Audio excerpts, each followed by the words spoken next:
What's up, everyone? Welcome to Security Squadcast, the podcast where we give you the business of cybersecurity. Welcome to another episode.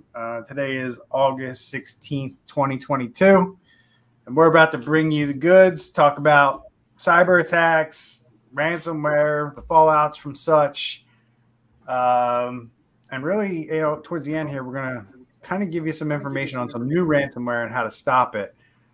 Before we jump into that, we got a fee for the show. We go over it every week. Rye, what's the fee?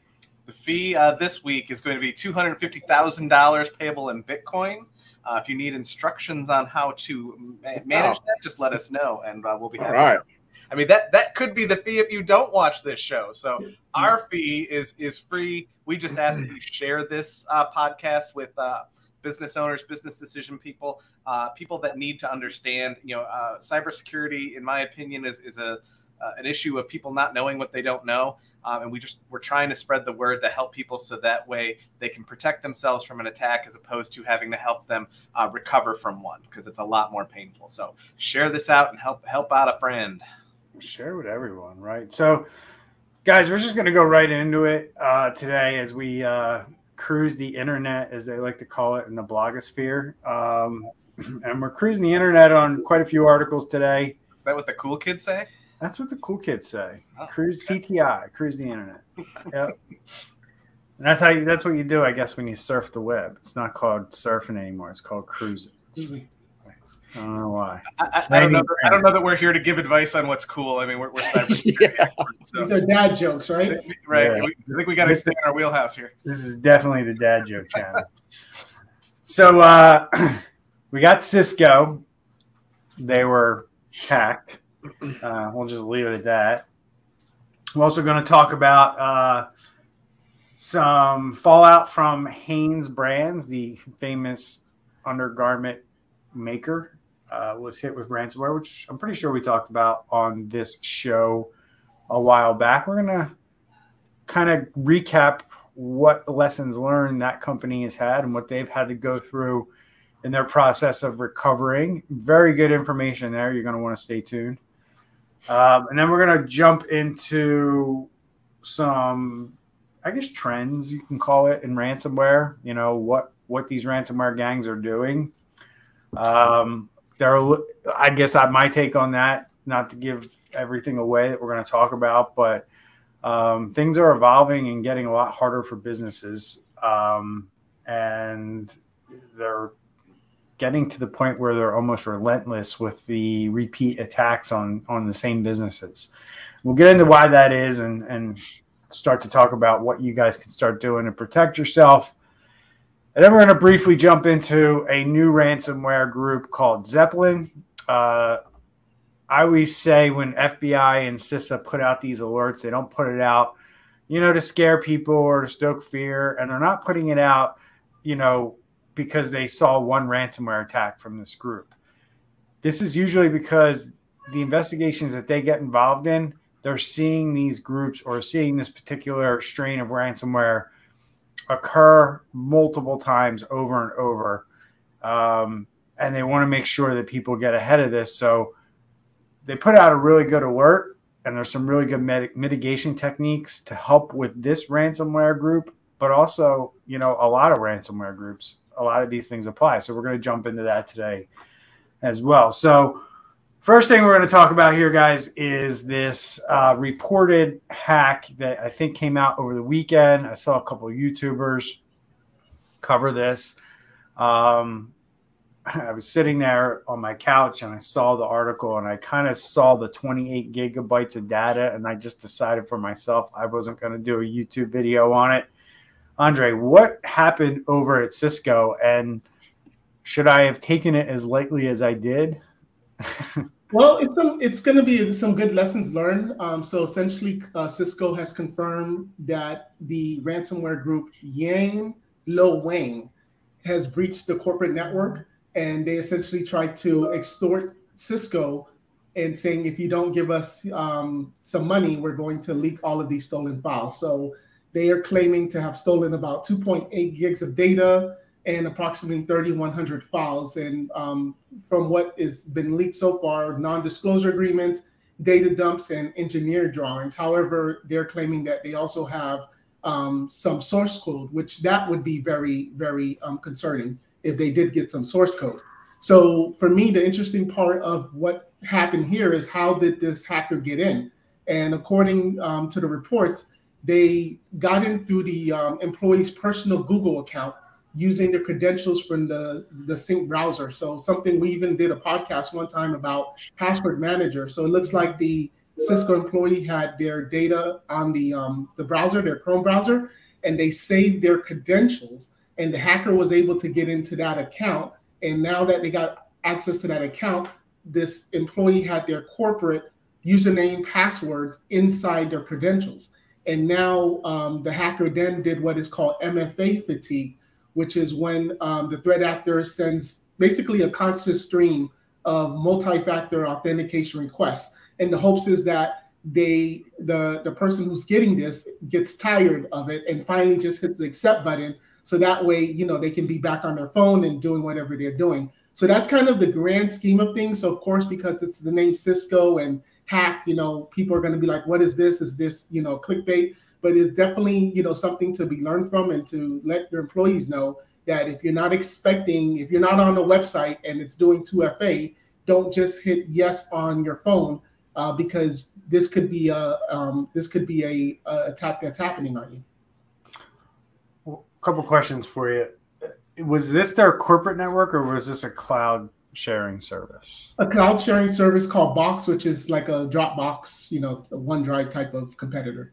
And I guess that begs the question, was this an approved cloud location for Cisco? You know what I mean? And that's kind of the first topic I want to kind of bring up with you guys and talk about is, you know, I got an email from a client last week, and we're going through a third-party risk assessment from one of their clients is asking us to fill it out. We have to fill it out every year. This year, it's way more extensive than it's ever been, as expected. And they're getting very detailed in how they ask the questions. For example, you know, part of this this company happens to be in financial services. They have to make sure that they have controls in place for what's known as data loss prevention. It means like if personally identifiable information, social security numbers, what have you, whatever data they're handling, if that tries to leave the network, either through email, through a service like Box, this company wants to know that you have controls or software or technology in place to prevent that from happening. And while this company has DLP on their email, they don't really have it on their edge or their network. So, you know, and that's what I had to educate the client on. I had to say, hey, well, yes, we have it on your email, but that doesn't prevent somebody from signing up for a Google Drive, a Dropbox, a Box account.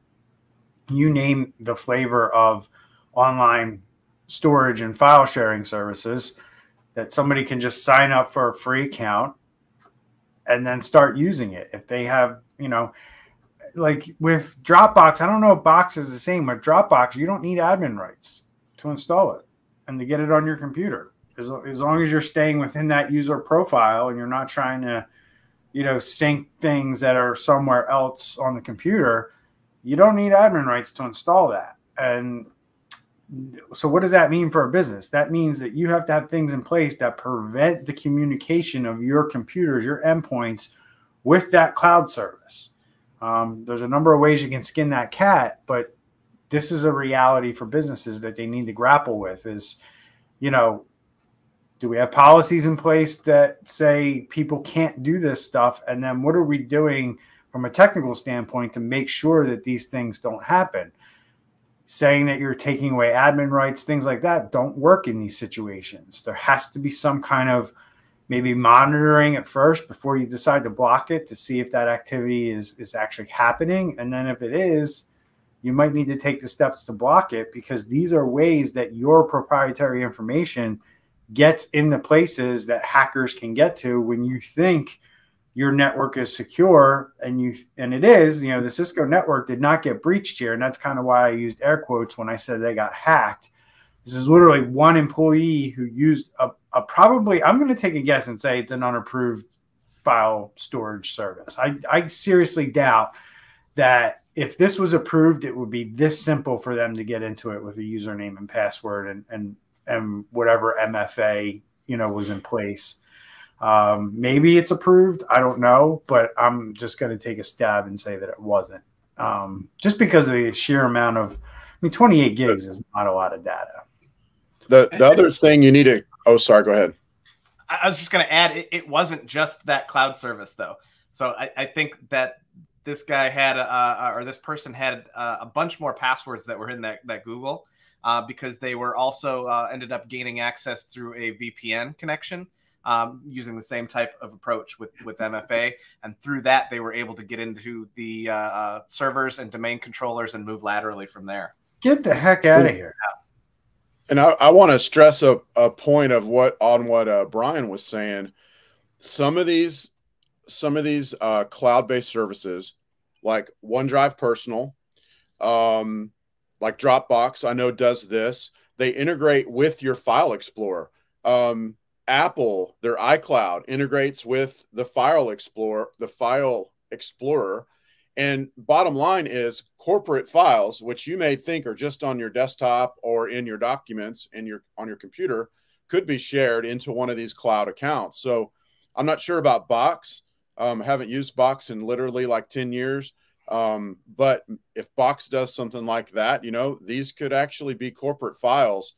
So it is important to get a lockdown on stuff that's being used on company-owned devices, both from process control and also by snooping around, using software that looks around and sees what all is out there, because this could be a huge way for leaks to get out. Leaks and sometimes that can be on purpose. Sometimes it's people just not even knowing any better, right? It may be somebody just wants to take care of a little bit of work from home over the weekend, and they think that that's a suitable option.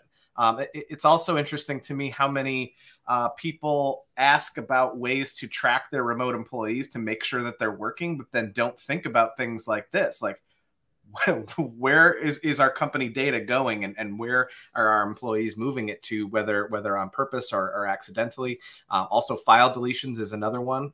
Again, whether purpose or accidental, those are all things you need to be tracking and watching. Yeah. It is a little mind blowing. I honestly, until you educated me there, right, I thought this was just a box breach. The fact that they were able to gain so much access from one person browser passwords. Yeah.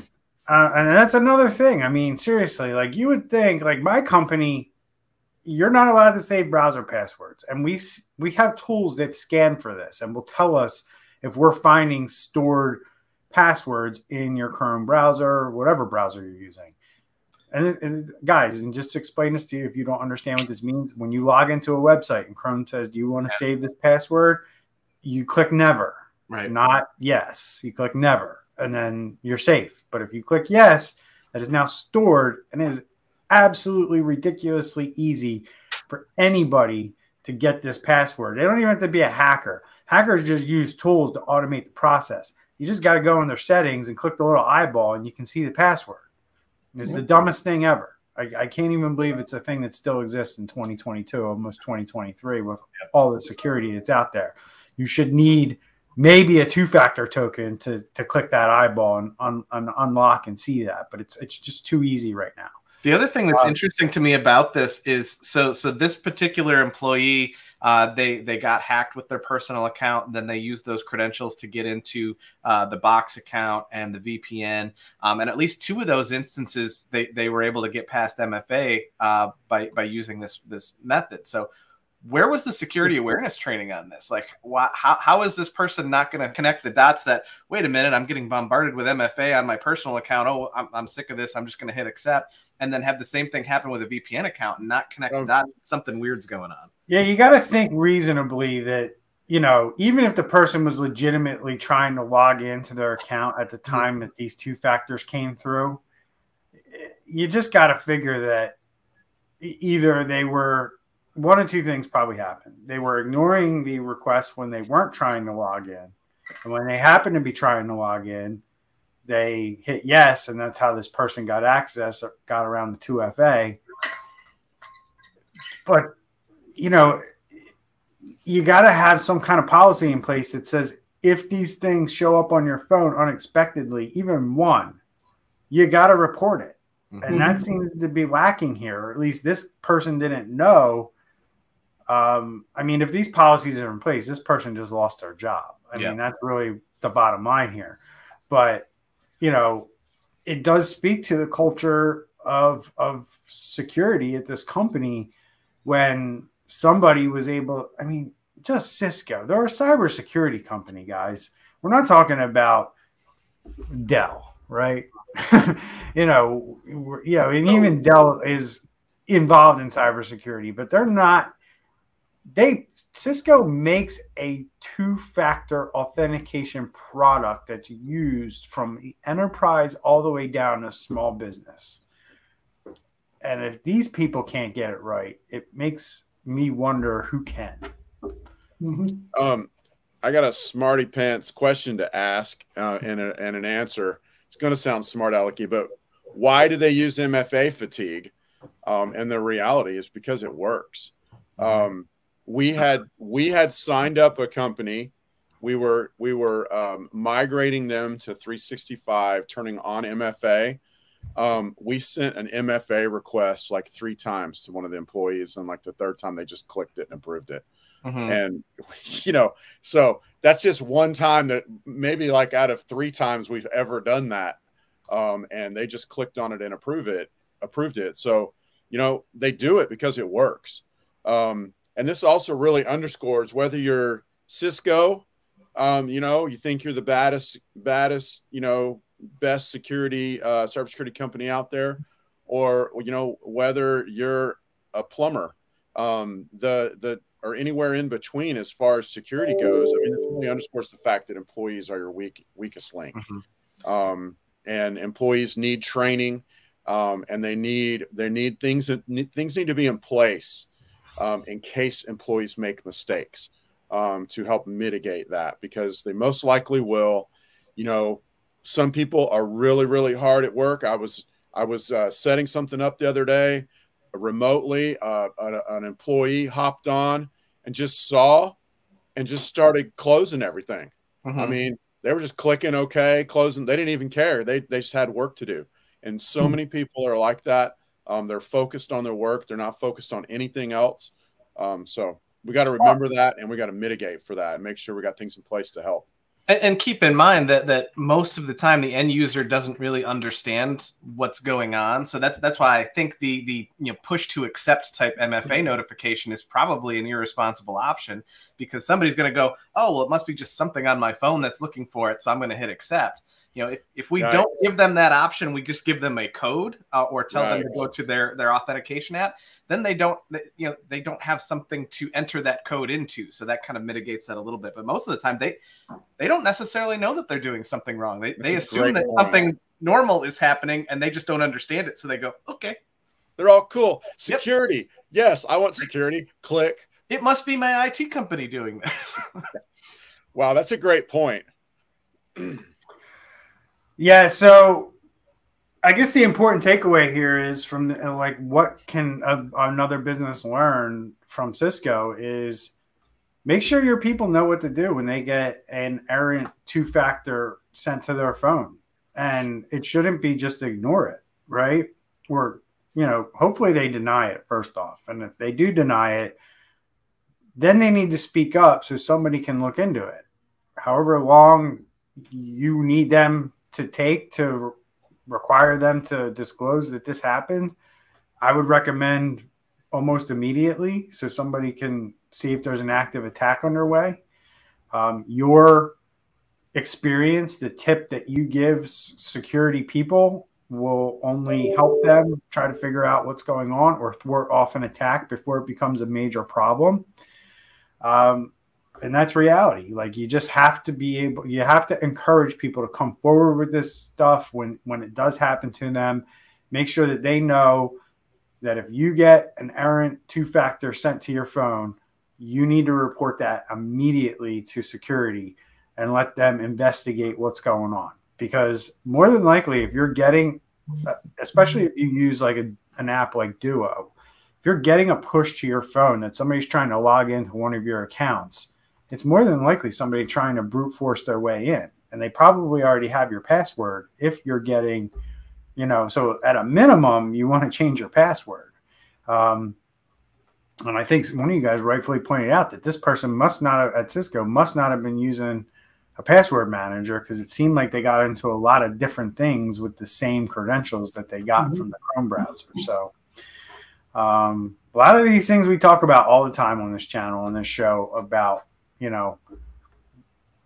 how to do this stuff the right way. And I just see a ton of missteps in this article, and it's not even a big one. So anything else you guys want to add before we move on and educate everyone about HanesBrands? Cool.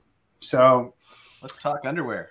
Yeah, let's talk about it. So HanesBrands, back in, I feel like it was over 6 months ago at this point. Well, it says that they had disclosed the ransomware attack in an SEC filing in late May, but it doesn't state when the attack itself actually occurred. Right, I remember that. And this is the year of finding out about ransomware attacks months later.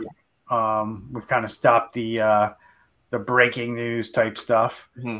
Unless it comes directly from a hacker. If it's a company who gets to disclose it without a hacker disclosing it beforehand, then we're usually finding out about it very, very late. And that's what happened here with HanesBrands. We found out about it in an SEC filing, which is not uncommon for publicly traded companies to do this anymore, or to at least announce it for the first time in their filing, is what I mean to say. So, Ryan, what's going on here? So they got hit with a ransomware attack. They disclosed it in May. The article that we're gonna link when we post the show, the headline is "Ransomware Attack Cost HanesBrands $100 million in net sales." Yep. Yeah. So there's not a lot of detail in this article, but what detail there is here, I think, is important for people to understand. So a lot of times when we talk about ransomware attacks, we talk about the ransom and paying it or not paying it, and that's kind of the focal point of what the financial impact could be. But in this one, talks a little bit about what happened as a result of that. So in this particular instance, Hanes reported in its earnings report that the attack crippled its global supply chain network and limited its ability to fulfill customer orders for approximately 3 weeks. So they had 3 weeks that they were having trouble, moving things along their supply chain to even produce product, much less fulfill customer orders to sell the product, to the tune of about $100 million in a reduction in net sales and a $35 million hit to adjusted operating profit. On top of that, when they disclosed, their stock took a 6.2% hit. So this is all stuff that happened. This was made even worse, though, like insult to injury, because with regular supply chain, the global supply chain issues that we've been seeing this year, they were already headed down on a 14% decline before this even happened. So, they were in a bad situation that was made a lot worse by something like this. It does not say whether or not they paid the ransom to free up the systems or not. But it's just a really important thing. It's not just about the ransom. You don't pay the ransom and then you're back up and running and you're good. There are consequences to these types of actions. And, you have things, costs as far as getting the attacker out, cleaned up, data forensics. But there's also the day-to-day cost impact of, if you're a retailer, not being able to sell things potentially.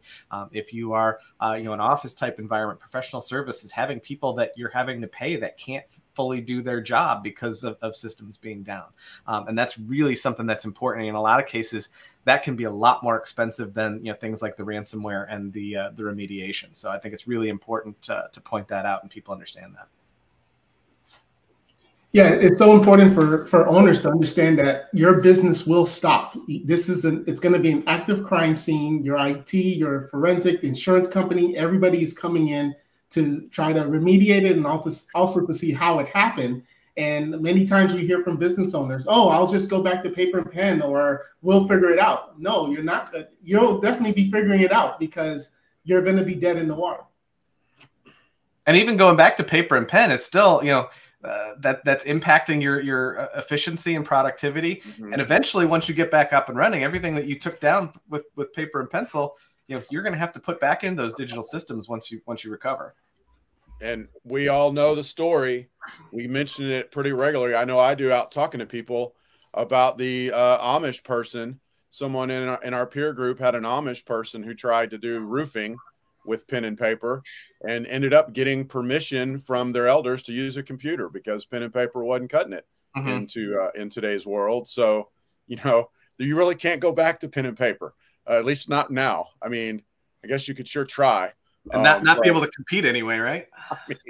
It's a couple things here that this just kind of highlights to me. Number one, when you're talking about business continuity planning, incident response planning, I just see this as a huge, I talk to a lot of businesses. I just know that businesses aren't spending enough time in that area. And you see this with Hanes, and you see this with companies across the board. Quite frankly, I've yet to meet a company that I think is meeting the standards that we're starting to see come out in terms of industry regulations and what they're asking on cyber insurance. Businesses are way behind where they need to be in terms of incident response planning, doing tabletops. I mean, just look at the 2022 version of a lot of these cyber insurance applications that are coming out now. They're asking very detailed questions about your incident response plan. What have you done? What kind of scenarios have you gone through, right? And the reason that they're doing this is because they learned over the years that, oh yeah, this company said they're doing incident response, right? And that, okay, they're already doing incident response, so we're gonna knock down their premium a little bit on their cyber insurance because they're a little bit more mature than the average bear because they're doing incident response planning already. And then a ransomware attack happens, and then they send the investigation team in, and then they see that it was like this, Mickey Mouse incident response planning session. Maybe it happened, maybe it really happened, maybe it didn't. And the insurance industry has realized that whatever is being done in the business world for incident response isn't good enough. So we're going to ask deeper questions to make sure that they've gone through things like, what happens if you have a fire? What happens if you have a flood? What happens if you have a business email compromise? What happens if you have ransomware? These are all things that at least the executive team needs to kind of hash out and understand how it impacts their business. And I don't think it happened here with Hanes. I don't think it happens in a lot of companies. And I think why we wanted to talk about this story in the first place is a lot of business owners kid themselves on what the right side of boom actually looks like. I've had people say to me, oh, we can just operate without that system for 3 weeks, 4 weeks. And the reality of it is they can't go 3 days without it. But they're telling themselves a story so they don't have to buy something today that eventually they're going to have to buy because they're going to accumulate what we call technology debt, which is when you put off spending money on something around cybersecurity or IT, and then it comes back, eventually and punches you in the face, usually at a much higher cost than if you dealt with it when you originally needed to. So those are my 2 cents. You guys got any more thoughts on this guy? We're good to go? Good. All right, so Randy, you and I are going to kind of dive into this one here, but we're kind of working with 2 separate articles that kind of lead to the same place. And the 2 articles we're going to link, the main headline that we're going to start with is company. Comes from Black Hat, and Black Hat, if you don't know, is, and I think DEF CON's going on too, isn't it? I think it just ended. Jesus, yeah. So these big cyber security conferences, typically, these 2 particular ones anyway that I mentioned, DEF CON and Black Hat, were typically the place, the conventions where hackers would go to kind of hack more and do more crazy stuff, and it's become a lot more commercialized, and it's a lot of cybersecurity vendors and things like that now. So, but coming out of Black Hat, there's companies are now getting bombarded with multiple ransomware attacks, and that's become the common thing. And that's what Randy and I want to talk about right now is why are multiple ransomware attacks becoming the common thing? You would think if you get hit once, you take everything offline, you rebuild from scratch, as we always recommend on this show. Why is multiple ransomware attacks becoming the common thing? I mean, it really boils down to, we say this all the time, or at least I know I do, follow the money.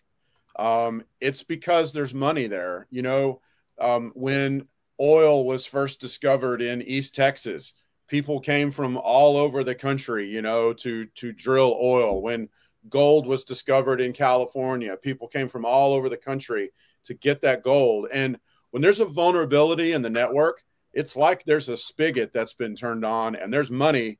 There's the ability to turn a spigot on and for money to flow out. And, you know, I know that's a real high level, but that's the bottom line, is there'll be one vulnerability. Someone's making money off of it, some crime gang, and maybe they're not doing ransomware, because ransomware basically shuts everything down and locks everything up. Whereas if you're just talking about data just getting taken off the network, you might not ever know that that's happening. And so you've got these multiple groups out there.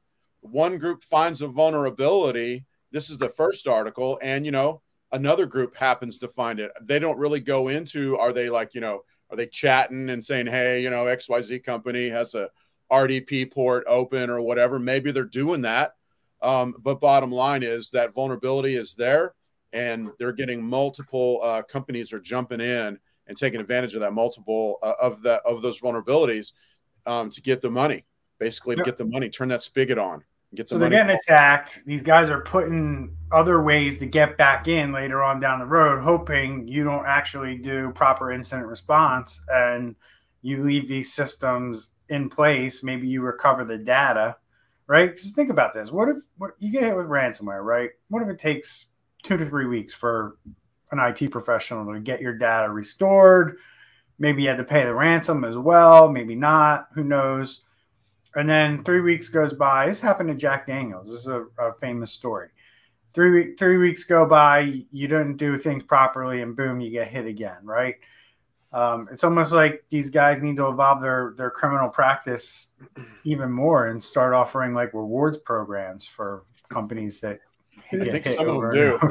I'm just imagining that they have networking groups where they're sharing this stuff. You know, hey, we're specializing in ransomware. You specialize in business email compromise. We've got a lead for you.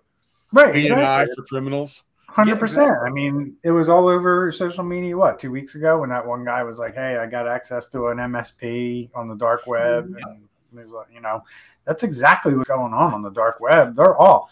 So, and then, you know, and this evolves into, you know, what they call weaponizing ransomware data, right? Because for at least the last 2 years now, companies have, or when companies get hit with ransomware, the data is being exfiltrated somewhere. And I kind of almost feel like most people are so numb to the fact that this is commonplace. This is kind of part of the ransomware attack, is that they take all this data, but they're not taking it and just shoving it somewhere secure and saying like, hey, we got all this data, you pay us, so we're going to release it. It doesn't matter if you pay it or not. That shit's getting released somewhere. They're sharing that. I don't know if it's going to happen on the dark web, if they're going to throw it on a thumb drive and pass it around, you know, Eastern Europe and Russia. Who knows how they're going to, but you got to assume that once that data leaves your network and you're no longer in control of it, it's going to end up in the hands of somebody else. And that's the other thing that we're seeing. This data that's getting exfiltrated through ransomware is being used for multiple other crimes. You're talking about identity fraud, you know, applying for credit, applying for homes, applying for different kinds of things in America that other countries don't have access to, like potentially healthcare and things like that. And then you're also seeing it being weaponized for very critical or very critical, you know, events in your business, like business email compromise. If your email gets compromised in your business, a hacker can do a hell of a lot with that. Not only can they steal money from your business, but they can steal money from your colleagues, your partners, your vendors, exploit them as well. So that's the big thing coming out of this for me, is like they're compiling this data and they're still using it and they're still putting it together and they're still figuring out ways that they can weaponize this. And this is just the beginning, in my opinion. And the other thing to remember is a lot of times when they get into your systems, they're sitting there for months sometimes before you even know about it. So all of this stuff is happening in the background, and there's a lot of exposure there if you don't know somebody's in your systems. Yeah. The second article mentions a lot of what you were talking about just now also, Bryan, where once you've already been attacked and the data's been leaked, then going back and using that data. And we've talked about some incidents like this year where they took that data and then use it to build a better campaign against you. You know, just doing a phishing campaign, you know, it's obviously going to work or they would quit doing it. So we know it's working. But if they can do a targeted phishing campaign where they use the names of people that you know, they use businesses that you've heard of, you know, hey, here's an invoice. It's from, you know, Cindy over at XYZ company. All that data that's out there that's leaked after an attack can be used to make an even better re-attack. The more they have, the better. You know, we talk about this all the time where there's a leak, you know, social security numbers, you know, maybe playlists. You know, you don't think that all that can be used, but all that stuff can be used so hard when the bad guys get a hold of it and want to do a targeted campaign. To trick you on to clicking on something, the more data and you know, quite frankly, it's like you might look at something and go, that data is trivial. You know, it's not my password. It's not that. Well, if they know that you use Apple or iTunes, then they start crafting phishing messages that look like they come from Apple or iTunes and try to get you to click on it. Or maybe they send you a text message to try to get you to reply, or, you just never know where this is coming from. And I've been saying for a long time, all this data that's kind of being leaked out there is going to be weaponized, not just your username and password for like brute force attacks. You know, they're going to be able to compile a lot of information on companies and start to piece together like what vendors companies use based on this data that's out there. Well, look at the story we talked about with Cisco. I mean, that started with a personal Gmail account. You know, do we know at that point, did they know that they were targeting somebody from Cisco, or did they stumble into that? Yeah, 100%. So you guys got anything else you want to add? I'm ready to move into our last topic here, which is this Zeppelin ransomware. You good, Andre? You look like you want to talk. No, I'm good. I won't come back either. All right, thank you. So real quickly, I don't want to spend a ton of time on this. Randy's dying over there. So I don't want to spend a ton of time on, like, we all know what ransomware is. This is just another flavor. As I mentioned at the top of the show, when CISA and FBI get together and put something like this out, they don't do it because, you know, this is, you know, it's got to be widespread. They got to be seeing it a lot. And they're letting people know, like, here are the things. I mean, they have a ton of information on this group, right? Which, quite frankly, I never really heard of until this was released. And they already have a ton of information on indicators of compromise. I mean, so in order for them to have all the information that they put out in this bulletin, they've seen it a lot. And they want to let people know. So what I want to do is educate people on the recommended mitigations that FBI and CISA recommend in this article. And I think this applies to most ransomware events. So let's get into it. So the first one is implement a recovery plan. I think we've kind of talked about that a lot in the last few articles. But essentially it says to maintain and retain multiple copies of sensitive or proprietary data and servers in a physically separate, segmented, and secure location, aka also known as air gapping. We kind of use that term a lot on this show. You guys on the article with me or no?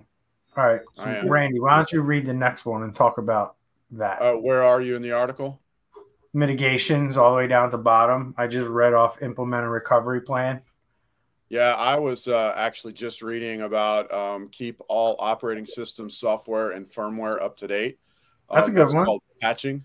That's a good one. I like that one. It's called patching. It's the unsexiest of all of the cybersecurity things, but it's huge because you look at what they did to get in, and that was one of the things they did was Sonic Wall firewalls that were unpatched. And Sonic Wall is a huge brand. It's all over everywhere. And there's vulnerabilities that are found all the time. So if you have one, you got to keep it patched. Keep your OS patched. Keep your phone updated. Keep your firewalls updated. Everything you can needs to be updated. So I'm actually looking at this whole list, and I think if most businesses did everything in this list, they would be solid, like in terms of not getting attacked by most ransomware out there. So the next one they jump into is require all accounts with password logins to comply with the NIST standards for developing and managing password policies. Don't forget, we have a whole entire show dedicated to password managers and reviewing password managers. And password managers will help you do all the things I'm about to rattle off here. Use longer passwords consisting of at least 8 characters. Store passwords in a hashed format using industry-recognized password managers. That means not your Chrome browser. Add password user salts to shared login credentials. I'm pretty sure most password managers do that. It's not something you're going to do on your own. Avoid reusing passwords. Implement multiple failed login attempt account lockouts. Keep that low, folks. You should implement it. But sometimes out of the box, a lot of these things are set to like 30 or 50. Sometimes you need to go in and turn that down to like 3 or 5. Mm-hmm. Disable password hints. Refrain from requiring password changes more frequently than once per year. We can go into that a little bit because I think there's a lot of like, differing opinions there. Require administrator credentials to install software. Wow, that's in the okay. Let's bounce up to that one, requiring password changes. I thought you're supposed to change them like every 60, 30, 90 days, and they're saying more frequently than once per year. Back in 1990, you were supposed to, but things have changed. Yeah. And then what NIST recommends here is frequent password resets are more likely to result in users developing password patterns. Yep. So that's why. So basically, we had an issue at a company where we discovered a bunch of passwords and all they were doing was changing the special character at the end. Yep. But, the other 9 characters were exactly the same. That's not good.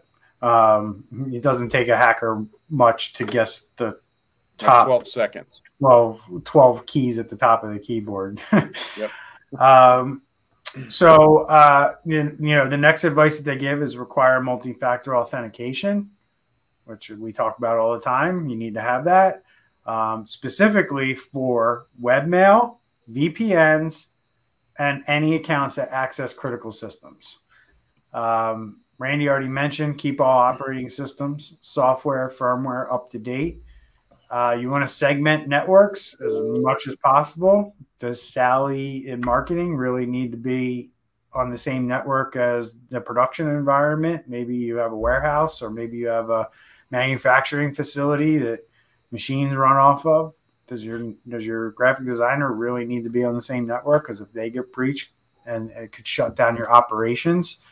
Segmenting things like backups to make sure if a hacker gets on your network, he can't get to the backups. These are all things that you can do around segmenting your network. Identify, detect, investigate abnormal activity and potential traversal of the indicated ransomware with a network monitoring tool. That's a mouthful. Do you guys think that's I have an opinion on this, but I'll ask you guys. Do you guys think that's easily done today? I think it's a difficult one for people to wrap their heads around. Right. I've had this question recently. Why do we need to monitor for all of this stuff if we've got these other things in place to prevent it? Because nothing is 100%. They find ways around it. You know, when we're talking about all of these things that deal with millions and millions of lines of code, you know, those vulnerabilities can get exposed. So you still want to see if that type of activity happens, even if you've got things in place that are supposed to stop it. And also going back in time, you know, a few years or whatever. I made the joke the 90s. I don't really mean that, but, you know, just going back a few years, the idea was to build a giant wall around your IT that there's no way they could ever breach. And the idea now that the mentality's changed. The mentality is you assume that they're in there. And so you build your network in a way, one, that can't move around easy. And, you know, you do things that you do it differently. So one of those, monitoring the traversal of traffic that's going where it shouldn't be going, monitor that, because like you said, they probably still can get in. They're going to figure out a way. If they do, you want to know, you want to have a way to figure out that they're there. It's just a whole different mentality than what we used to have. Yeah. And it's one of those things where, you know, 5 years ago, this was much more difficult than it is today. I mean, there's a ton of money being dumped into the cybersecurity industry, and there's a ton of companies developing a lot of really cool tools. I mean, if you asked me 5-7 years ago for a SIEM solution, A, it was hard to find, and B, it was very expensive. Today, that's not the case. You know, they figured out ways to deliver, you know, those types of services to businesses much cheaper than they used to 5 or 7 years ago. You know, back then, enterprise companies were the only ones who can afford, you know, a SIEM solution. Today, I think most businesses can afford some sort of SIEM solution. And you want to be able to detect this stuff because, like Randy said, everybody should kind of have a baseline of like what their network traffic looks like. And when that deviates from that, it needs to be investigated. That means if users are logging in at odd hours in the evening, I mean, even if it's legitimate, somebody should be looking at that. Somebody shouldn't go, oh, well, Jim logged in at, you know, 11:30 at night. And usually that doesn't happen in our company, but, you know, that's not suspicious. No, that's suspicious. Was that Jim or was that somebody else? That needs to be, number one, if you don't have the things in place to detect that, you're never going to know about it. And number two, yes, once it is brought to the attention of the right people through some kind of an alert, somebody needs to look into, you know, what the heck is actually going on there. And that can happen for a lot of different things, right? It could be, well, maybe typically throughout the day, we use this much bandwidth on our network, or we move this much data through our network, and all of a sudden there's a major spike somewhere. These are all things that can be easily monitored and then easily investigated by somebody if you set these things up correctly and know what to look for. So that's kind of in a nutshell what that means and what that is. But you absolutely, if you want to have a leg up on, you know, cyber criminals and potentially an attack that's coming your way, this is, you know, being able to investigate abnormal activity and people moving around on your network is big. It's a huge part. It's just as important as having endpoint protection or MFA.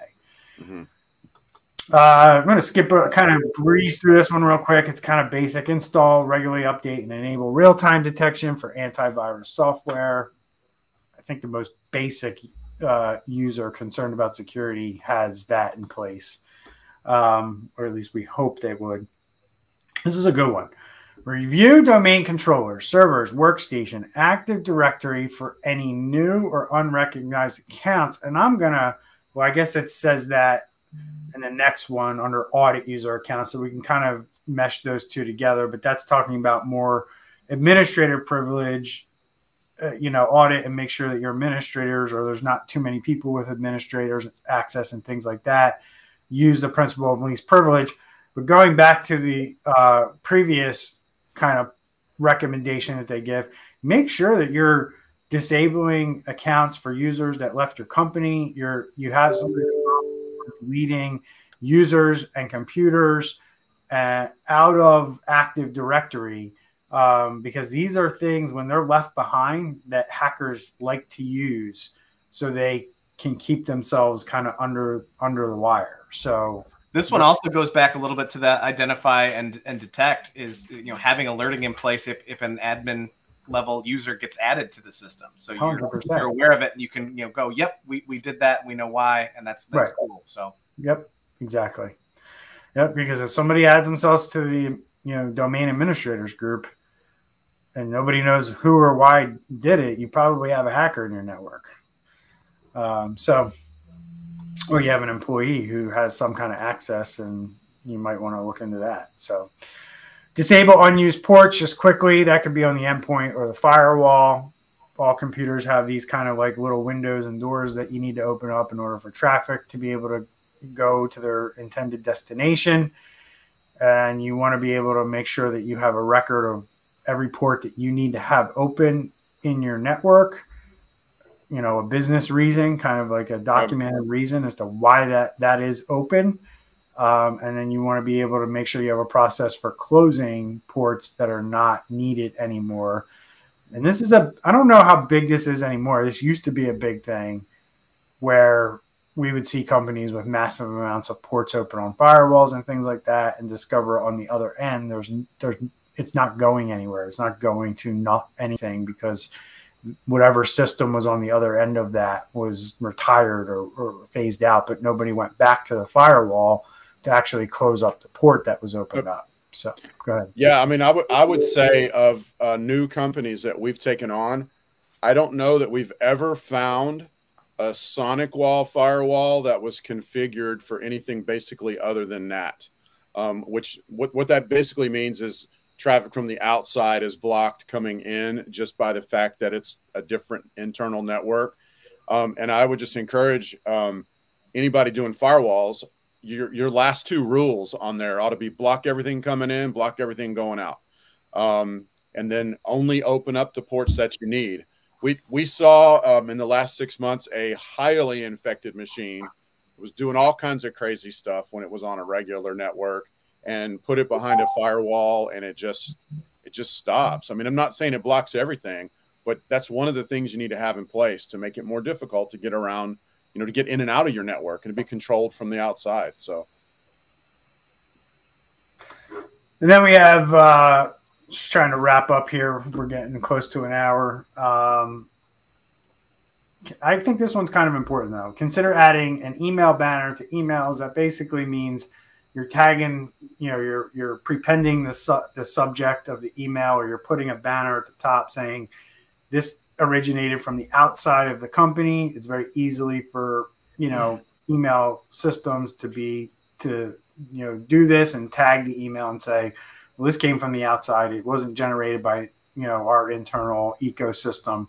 And let the user know, kind of give them a heads up that this generated from the outside. Yes, you're going to have a banner on every email that you get from the outside, but in those instances where an email comes in and it's your company's domain as the from address, and it says this came from the outside, that might spark something in somebody that typically wouldn't if that banner wasn't there, right? So I do believe that adding email banners to emails is helpful to users, especially if you're not doing a great job with end user awareness training.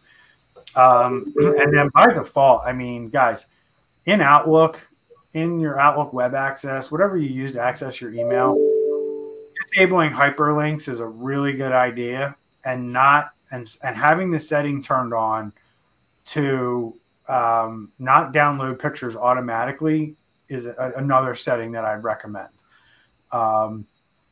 Just real quick, why?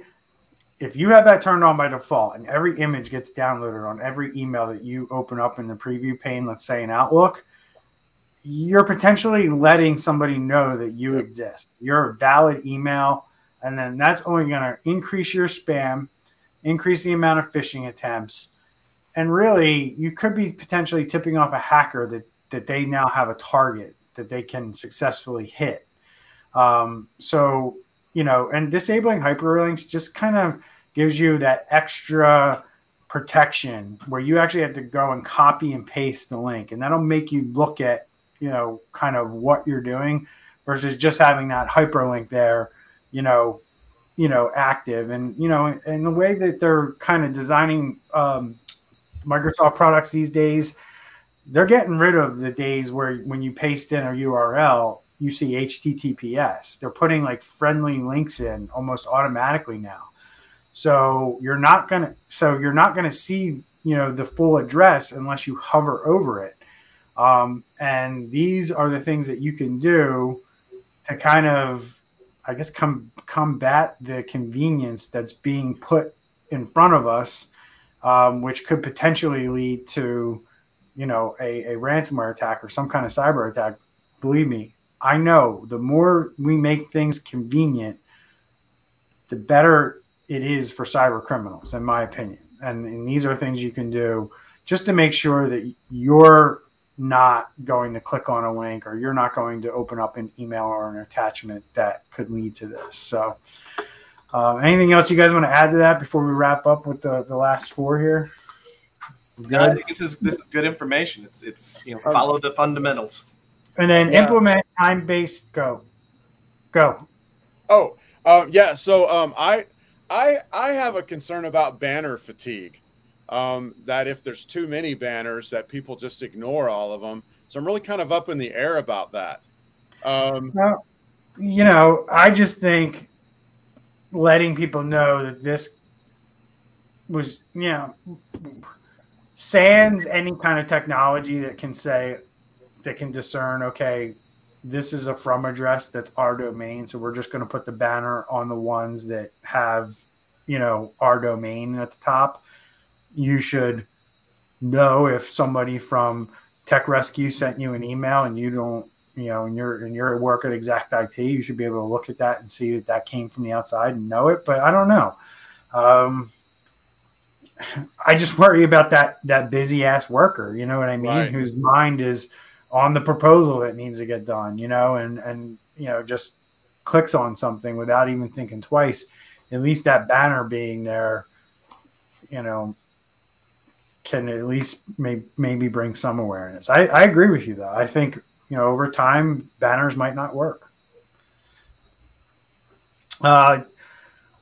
So implement time-based access for accounts set at the admin level or higher. Look, if you can do that on every account, I would recommend doing it on every account, but it's imperative that you do it on admin level and higher. Like, and just in time basically means that you have some kind of MFA in place, some kind of way that you know that these accounts are the person who's logging in. And if anything goes off, like if the two-factor doesn't happen in the time that it's supposed to happen, then that account automatically gets disabled, like in Active Directory. These are things that really didn't exist until recently. Typically, you had to have a number of failed password attempts to lock an Active Directory account. And now with the integration of these tools, if somebody fails an MFA, you can disable accounts in Active Directory. So I don't think there's a lot of companies doing this yet, but that's a recommendation that's here and probably going to see a lot more of it in the future. Disable command line and scripting activities and permissions. It's getting a little deep here with the technical language, but this basically means don't allow people to run admin level tools, PowerShell, command prompt, you know, just willy-nilly on the system. Maintain offline backups of data, and then ensure all backup data is encrypted and immutable. Anything you guys want to add on the last four that I just rattled off there? No, it's all good stuff, though. I mean, your backup data, if you're sending it into the cloud, you want to make sure that's encrypted in case they get attacked. You don't want your data in plain sight. And immutable backups just means that hackers can't get to them. You know, they're somewhere else, and you're making it really hard for somebody else to get to those using the same credentials, the same account, the same network, whatever they have access to. So it's good stuff here by CISA. I think it's a lot. I don't think all companies are doing this, but it's definitely like, hey, if you want to kind of easy to read, you know, great for CEOs. Like, here are the things that you need to be doing. And if you're not doing these things, you may want to have a conversation with somebody as to why you're not. So good show, guys. Anything else we want to add before we wrap it up? Good to go. All right. We'll see everybody in the next episode. Remember, share our show, like our stuff. And if you have time, leave us a review. We'd love to hear from you. Take care, everyone. See you. Peace.